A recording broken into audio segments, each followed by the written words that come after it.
知你有冇試過一種經歷呢？你個腦海好似 keep 住同你講話啊，你做得唔夠好，否定自己。坊間成日話正向啊，睇嘢 positive 啲，好似就集中於我哋唔好睇自己嘅啲缺陷。focus 喺啊，你積極啲，睇嘢好啲，咁就夠啦。一個真正嘅正向心理學咧，係講求一個同自己嘅自我聯繫啊！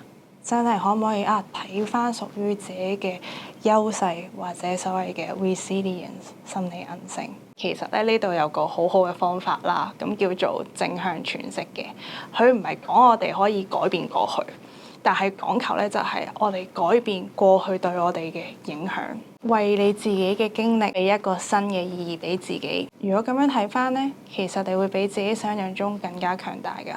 想一齊練習揾翻自己嘅內在力量，或者可以好 firm 咁同自己講：哦，我知道喺呢個過程我進步咗幾多，成長咗幾多，不如報讀我呢個正向心理學課程啊！